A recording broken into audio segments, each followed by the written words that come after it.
Estamos acá en Balance de Poder, son las 8:06 de la noche, programa especial, el último del año, acá con Juan Raggi seguimos analizando la política internacional, analizamos Estados Unidos, Venezuela, bueno, un poco un panorama regional, sumado esto a todo lo que charlamos anteriormente, Bolivia, Chile, todos los cambios que hubieron en la región, bueno, concluimos en que está habiendo este giro y hay razones geopolíticas, hay recursos naturales atrás, actores no estatales como el narcotráfico, el terrorismo, etcétera. Pero, si te parece, Juan, nos vamos para Europa. Europa. ¿Qué está sucediendo en Europa, no? Bueno, Europa que está viviendo momentos tensos con el tema de la guerra entre Rusia y Ucrania, ¿no? Una guerra que ya va a llegar a los 4 años de desarrollo. Yo siempre digo que lleva 11 años, porque cuento 2014 como el inicio, sí, ¿no? Cuando se desata el conflicto civil entre los proeuropeos y los prorrusos ciudadanos de las regiones que Putin reclama para sí. Después, bueno, se comió otras regiones, vamos a ver, pero lo cierto es que hubo una reunión entre Donald Trump y Zelensky en Florida, en Mar-a-Lago, en la estancia del presidente Trump. Previamente hubo una llamada entre Trump y Putin, después se reunió con el líder ucraniano Volodymyr Zelensky. Afirmó que Ucrania va a tener fuertes garantías en un plan de paz, un plan de 20 puntos. Esta coincidencia que tanto Zelensky como Trump afirman tener sobre las garantías de seguridad. Parece estar satisfecho Zelensky, algo que pidió constantemente, garantía de seguridad en los próximos, bueno, se habla de 15 años al menos de aseguramiento de estas garantías, de presencia, digamos, de tropas, que seguramente será en coalición con aliados de Estados Unidos, bajo, bueno, el plan de paz de Donald Trump, ¿no? Estos 20 puntos que, digamos, a priori certificaban o ponían como pauta la entrega o el reconocimiento de entrega de territorios por parte de Ucrania para, bueno, terminar este conflicto. Otra declaración es, Trump dice, no buscamos un cese al fuego, como diciendo, buscamos algo más definitivo.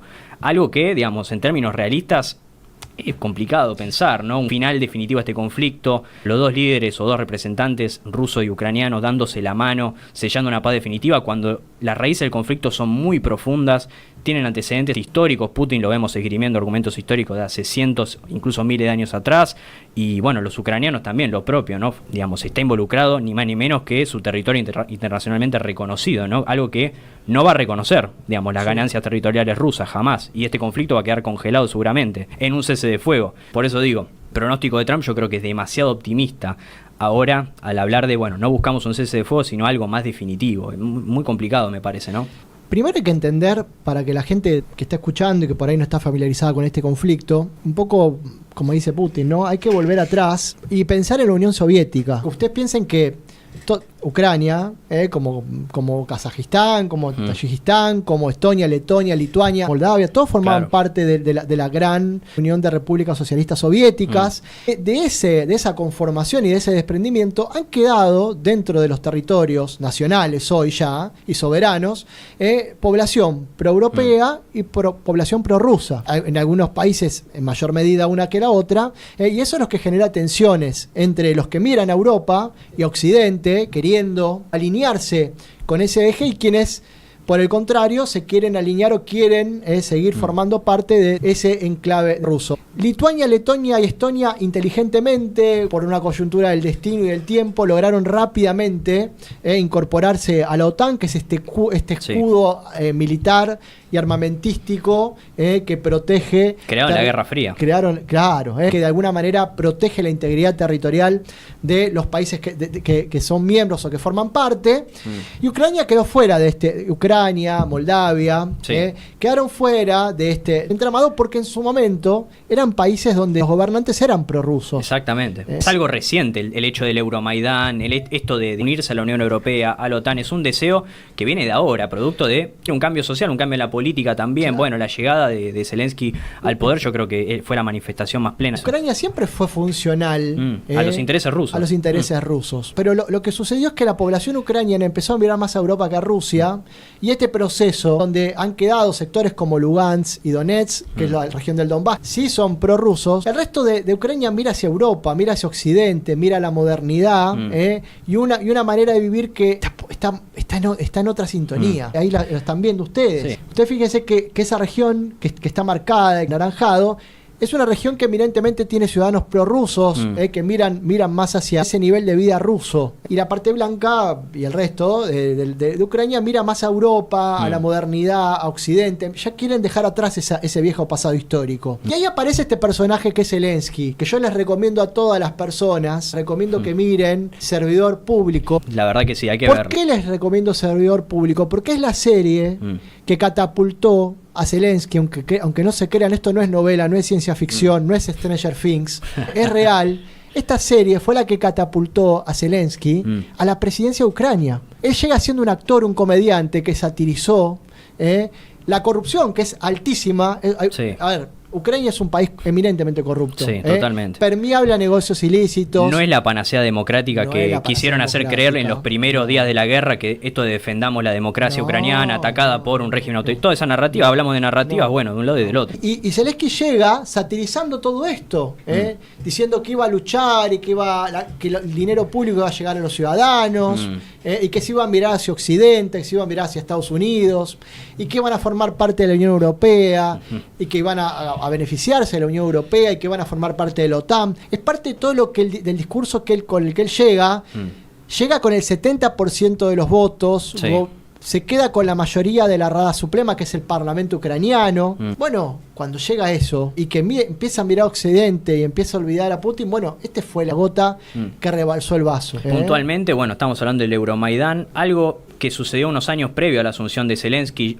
Hubo un líder pro-europeo. A raíz de las protestas, como bien decís, digamos, los ciudadanos de Kiev, del oeste, de la parte occidental de Ucrania, se manifestaban a favor de unirse a la Unión Europea. Bueno, tiraron un gobierno, el de Viktor Yanukovych, el último presidente prorruso que tuvo Ucrania en el año 2014. Y bueno, la reacción, por otro lado, de la población del Donbass prorrusa, que dijo: yo no quiero pertenecer a la Unión Europea, yo no me siento identificado con este país, y se declararon como repúblicas rebeldes, porque hubieron procesos secesionistas, las repúblicas populares de Donetsk y Lugansk, que actuaron de facto como repúblicas independientes, como Abjasia, Osetia, tantos, digamos, casos en la esfera postsoviética. Bueno, se independizaron unilateralmente con apoyo, obviamente, militar de Rusia, y en el año 2022, en el marco de esta operación, bueno, fueron, digamos, recibidos como libertadores. Y después lo que se comió, lo que vemos acá, ¿no? Este mapa que vemos en pantalla es el estado actual, ¿no? Siendo la zona naranja el control ruso y los bordes rojos los avances actuales, digamos, lo que da la cuenta de que Rusia sigue avanzando en el terreno, de que Putin no tiene incentivos a frenar esta guerra porque, entre otras cosas, tiene mucha carne de cañón para tirar. La mentalidad rusa, esto de la madre Rusia, de morir por la patria, más allá del orden social que es bastante denso, que hay cierto ordenamiento en torno al militarismo. Putin, digamos, denuncia militarismo, pero un componente muy importante de su régimen son las Fuerzas Armadas y, bueno, siguen avanzando las tropas rusas. El no acuerdo que hoy mencionaba Trump y que no lo verbalizaba es que, si bien Putin ganó tierra, no ganó recursos. Este es el problema. Putin quería hacerse del control de las minas de las famosas tierras raras, que hoy son estos minerales tan necesitados para la industria tecnológica. Y hay una fuerte presencia y reservas en Ucrania, del lado ucraniano, no ruso. Claro. Este es el problema por el que hoy no se cierra el acuerdo. Este es uno de los problemas que tiene Putin para cerrar el acuerdo. Del lado ucraniano hay otro gran problema. De cerrar este acuerdo, el gobierno de Zelensky pasaría a ser el gobierno que entregó parte de su territorio a Rusia, lo cual obviamente conllevaría... Hoy en día igual la realidad es que no sabemos qué piensa el pueblo ucraniano respecto al gobierno de Zelensky, que esto es una realidad que nadie dice. El mandato de Zelensky está vencido. Está vencido, está gobernando de facto. Igual que del Parlamento, que de la Rada Suprema. Él tiene bajo la ley marcial, tiene la ley marcial vigente, lo que impide celebrar elecciones. Y no sabemos qué piensa la gente ucraniana del desempeño de Zelensky. Es cierto, y bueno, este acuerdo tendría que ser, digamos, si no aprobado por el Parlamento, que como decís, es ilegítimo, vendría a ser de iure, porque bueno, venció su mandato como el presidente. Trump esbozó la posibilidad de un referéndum popular para aprobar o no este acuerdo. Por eso están con el debate de si hacemos un referéndum popular, que ellos creen que la respuesta va a ser no a este acuerdo. Por eso lo van a someter al Parlamento ucraniano, según tengo entendido, a la Rada Suprema, que tiene mayoría absoluta hoy Zelensky. Es decir, que incluso, ¿saben cómo se llama el partido? Servidor del Pueblo. Igual que la serie, porque es la que lo llevó al gobierno. Pero, volviendo a lo serio de esto, yo creo que va a haber un acuerdo en breve. Obviamente que estas regiones anexadas van a formar parte de Rusia, no van a volver a Ucrania. Me parece que lo que están resolviendo es, en principio, cómo hacer que Zelensky no termine preso. Claro. Porque me parece que... Y porque tiene que responder, tiene que rendir cuenta después. Yo creo que la Ucrania post-Zelensky le va a reclamar muchas cosas a Zelensky, sí, de todo lo que sucedió dentro del territorio. Parece que hay un aseguramiento de eso, de buscar la manera de que salga lo mejor posible de esta situación. Y creo que del lado de Rusia, lo que busca Rusia es que se le alivien gran parte de las sanciones, claro, que tiene por parte de la Unión Europea, que es lo que más le preocupa, y en segundo lugar de Estados Unidos. Por eso Estados Unidos presiona a Europa, sí, presiona y fustiga a Europa para que reduzcan las sanciones contra Rusia. Y por el otro lado, bueno, hay un tema ahí para presionar a Ucrania para finalizar con esta guerra que, vale decir, fue financiada en gran parte por Estados Unidos. El gobierno de Biden. 500.000 millones de dólares. Claro, el gobierno de Biden defendió, como decíamos, no solo retóricamente, sino en términos prácticos, el envío de armas, de, bueno, apoyo logístico también, de personal estadounidense y de la OTAN en general para, bueno, asistir a las Fuerzas Armadas de Ucrania, que de facto, digamos, están unidas a la OTAN. Es el país al cual la OTAN está defendiendo por su propia supervivencia también, digamos, por un tema de seguridad. Bueno, fíjense que Ucrania y Argentina son países similares en términos de población, recursos. Bueno, el gobierno de Biden destinó medio PBI argentino para sostener la guerra de Ucrania.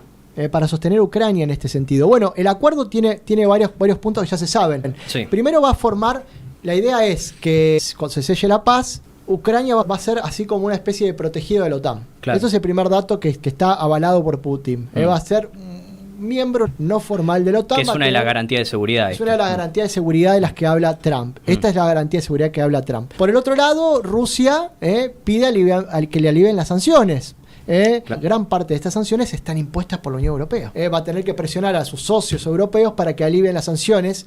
Y ahí Giorgia Meloni tiene un papel protagónico, porque pese a que a Macron le cuesta reconocer el liderazgo de Meloni, Trump eligió a Meloni como líder de la Unión Europea. Como supo ser en algún momento Angela Merkel, la líder de la Unión Europea, hoy la líder de la Unión Europea para Trump y para gran parte de la comunidad internacional es Meloni.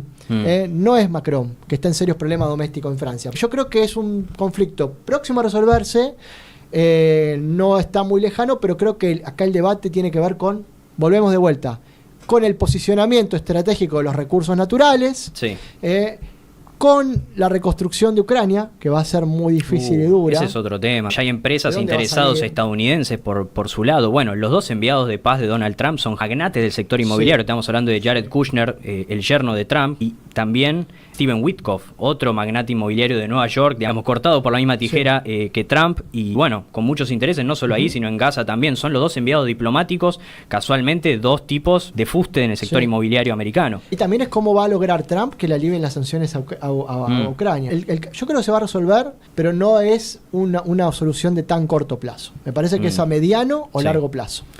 Iremos siguiendo esto, pero les recomiendo, si te interesan estos temas, Servidor del Pueblo, y ahí van a entender qué sucede cuando los pueblos eligen con bronca, con odio, con resignación, un líder.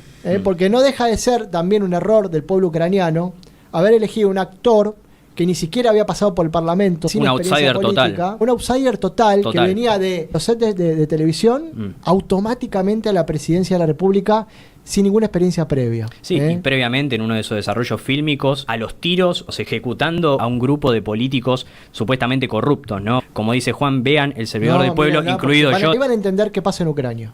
Y ahí van a tener una mirada distinta de lo que por ahí uno lee o mira en la televisión.